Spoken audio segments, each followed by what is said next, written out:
100కు పైగా దీర్ఘకాలిక సమస్యలకు ఎటువంటి ఆపరేషన్ దుష్ప్రభావాలు లేకుండా హోమియోపతి చికిత్స. దీంతో పాటుగా చాలామంది స్వాములు పీఠాధిపతులు దగ్గరికి ఎవరిని రానివ్వరు, కాళ్ళను కూడా ముట్టుకొనివ్వరు. ఒకవేళ ముట్టుకుంటే వెళ్ళి ఇమ్మీడియట్గా స్నానం చేస్తారు. స్వయం పాకమే ఎట్ ఎనీ కాస్ట్, ఎలాంటి పరిస్థితుల్లో అయినా. అవన్నీ కూడా మీరు ఫాలో అవుతుంటారా? నేను లిటరలీ స్పీకింగ్ అలా ఫాలో అయితే నేను యూఎస్ వెళ్ళలేను, అలా ఫాలో అయితే నేను ఫ్లైట్స్లో తిరగలేను, అలా ఫాలో అయితే నేను ఐ డ్రీమ్ స్టూడియోకి రాలేను, అలా ఫాలో అయితే మీ ఎదురుగుండా కూర్చోలేను, అలా ఫాలో అయితే నన్ను ఇలా క్వశ్చన్స్ చేయకూడదు. మీరు చెప్పింది వింటే సరిపోతుంది, అంతే. వన్ వే ఉంటుంది. బట్ వాళ్ళని నేను డిస్రెస్పెక్ట్ చేయట్లేదు. I respect them because they are committed. ఒక సిస్టము, ఒక పీఠమను, ఇంకో దానికను వాళ్ళు కమిట్ అయ్యి అలా ఉండాలి, అలా ఉంటారు. వాళ్ళని తప్పు పట్టద్దు. ఇప్పుడు నేనున్నానుగా, ఉపయోగించుకోండి. జనబాహుల్యంలోకి వచ్చాను కదా. అందుకే నా దగ్గర ఆ దండమది నేను తీసుకోలేదు. ఆ దండము, ఆ పీఠము, ఆ వ్యవస్థ అదంతా వేరు. యూ షుడ్ రెస్పెక్ట్ దట్, అంతే. ఇంతసేపు ఇన్ని రకాల లాజిక్లు చెప్పారు, ఇంత విషయ పరిజ్ఞానము, వీటన్నిటి గురించి చెప్పిన తర్వాత ఒక్క అంశంలో మాత్రం మీరు అక్కడ రాంగ్ స్టెప్ వేశారా అనిపించిందా? రాజకీయాలకు సంబంధించి నో అనిపించలేదా? మీరే అన్నారు కదా, లాజిక్ అన్నారు, ఇంత అద్భుతంగా చెప్పారన్నారు. దానికి లాజిక్ ఉంది. ఏంటది? ఆ మ్యాజిక్ తెలుస్తుంది. ఎందుకు కంగారు? త్వరలో తెలుస్తుంది అంటే మళ్ళీ ఇంకో సెకండ్ ఇన్నింగ్స్. అలా అని కాదు. నేను ఒక స్టెప్ వేసేటప్పుడు చాలా ఆలోచిస్తాను.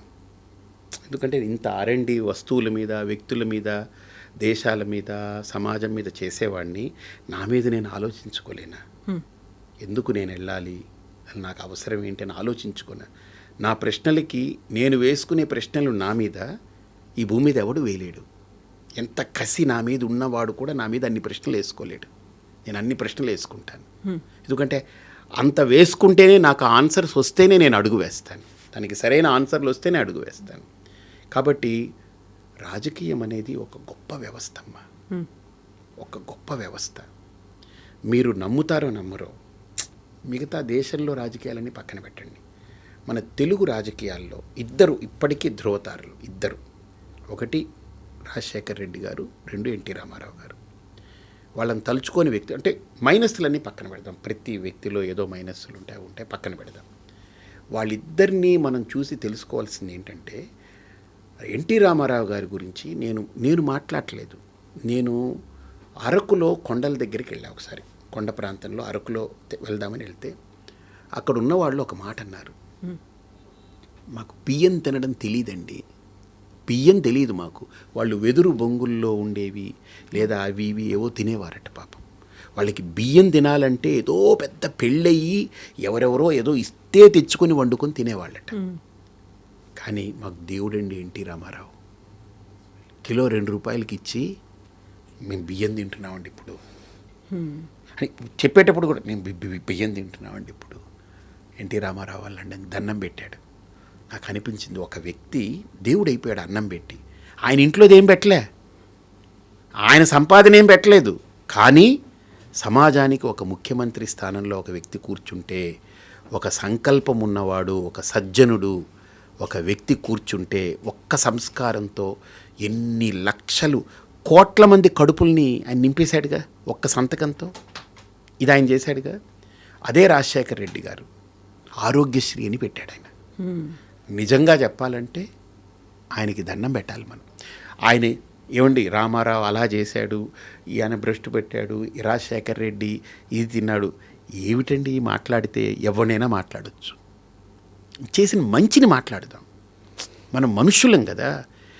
ఆల్ ద టైం ఈ చెత్త చెదారం చెడు మాట్లాడుకుంటూ ఎంతకాలం గడుపుతాం మనం? పోనీ నువ్వు చెడు చెప్పిన తర్వాత ఆయన చేసిన మంచికి ఏమైనా అర్థం లేకుండా పోతే ఉపయోగం ఏంటి? సో ఆరోగ్యశ్రీ అనే పథకం పెట్టి, ఎవడమ్మా అపోలో హాస్పిటల్కి వెళ్ళి పడుకుంటారమ్మా హాయిగా, కడుపు నొప్పి వస్తే హాయిగా వెళ్ళిపోతున్నారు. ఇంకోటి, ఆయన చెప్పే మాటల్లో కూడా ఎవరికైనా ఆపద వస్తే కుయ్యి కుయ్యి కుయ్యి అని మీ దగ్గరకు వచ్చేస్తున్నారు. ఏం గొప్ప ఆలోచన అది. 108 పట్టుకొచ్చి పెట్టారు. అంటే ఆయన డాక్టర్గా ఒక పేషెంటుని ఎలా కాపాడాలని, అంటే ఆయన ఎంతవరకు మెడికల్ ఫీల్డ్లో ఉండి ఒక డాక్టర్గా సర్వీస్ చేశారో తెలియదు. కానీ ఈ ఒక్క పనితో ఆయన మనుషుల మనసులో అలా నిలబడిపోతాడు. నాకు వాళ్ళిద్దరిని నేను ఆలోచించాను. రెండోది ఎన్టీ రామారావు కానీ రాజశేఖర్ రెడ్డి కానీ వాళ్ళిద్దరి అప్రోచ్లో కూడా ఒక హుందాతనం ఉండేది. గమనించారా మీరు? ఆ రాజకీయాలు ఇప్పుడు కనపడట్లేదు. ఆ రాజకీయాలు ఎంత కుళ్ళు, స్వార్థం, దరిద్రం, దౌర్భాగ్యం. ఇప్పుడు మనకేంటంటే 2 రకాల నాయకత్వాలు, ఒకటి దౌర్భాగ్యం లేదా ఒకటి దరిద్రం. దరిద్రాన్ని కోటేస్తే దౌర్భాగ్యం ఓడిపోవాలి, దౌర్భాగ్యాన్ని కోటేస్తే దరిద్రం ఓడిపోవాలి. ఈ దరిద్రంలో బతుకుతున్నాం మనం.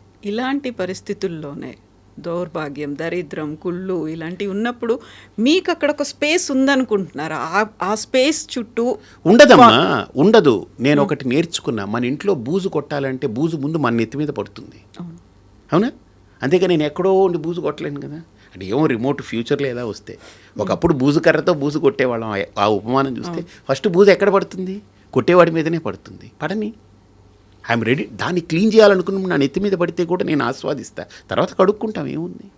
సమయం ఎప్పుడు వస్తుంది? అది వాళ్ళ కాలం బట్టి, నాకు కాదు. నాకేం ఆ తాపత్రయం లేదు కదా. మంచి చేయాలని అనుకున్నాం. ఇందులోకి వెళితే బై అండ్ లార్జ్ చాలా పెద్ద మంచి చేయొచ్చు అని అనిపించింది. వెళ్ళాం. నాకు ఓటమి గెలుపులతో కూడా లెక్క చేయను నేను. నాకు తెలుసు నిలబడితే ఓడిపోతానని తెలుసు. కానీ నిలబడకపోతే ఈయన ఒక నిలబడ్డాడు, వాళ్ళకి వాళ్ళు ఫీల్ అవ్వాలి కదా. అరే ఇలాంటి వ్యక్తి వచ్చి మనం ఈయన గెలిపించుకోలేకపోయాము, ఏమిటిది అని ఫీల్ అవ్వాలా? వాళ్ళు అవ్వలేదనుకోండి, ఏదో రోజు ఏదో ఒకటి, అంటే మనం విత్తనం నాటితేనే కదా అది ఏదైనా మొలకెత్తుతుంది. మనం ఏమీ చేయకుండా అన్నీ నా దగ్గరకు వస్తే అప్పుడు ఆలోచిస్తానంటే ఎలా కుదురుతుంది? Let me do something. ఎప్పుడు చేస్తున్నాం కదా. సో ఏదైనా పార్టీలో జాయిన్ అవుతారా? మీరే స్వయంగా ఒక పార్టీ పెడతారా? అవన్నీ నేను ఆలోచించట్లేదమ్మా. ఆ టైంకి ఖచ్చితంగా nature will give a path.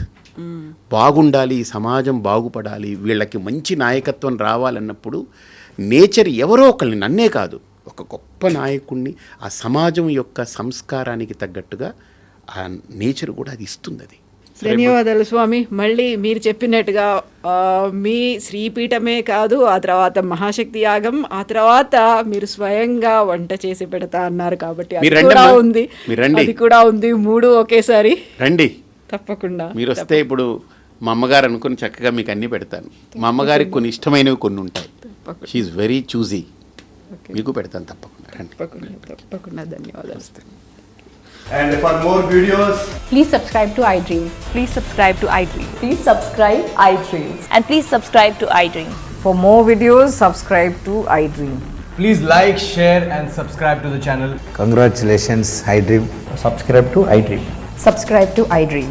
So subscribe to iDream Media. iDream ki iDream team andarki huge congratulations. Please subscribe iDream Media. Please subscribe to iDream. Subscribe iDream. Please subscribe to iDream. iDream అంటే నా కళల channel subscribe చేసుకున్న నోరు తిరుగుతలేదు, మీరైతే గంట గుర్తు కొట్టండి. For more such videos, please subscribe to iDream. Subscribe to iDream. Please subscribe to iDream. Please subscribe iDream Media. Please do subscribe to iDream. Please subscribe to iDream Media. For best entertainment and information, please subscribe iDream. And don't forget to subscribe to iDream.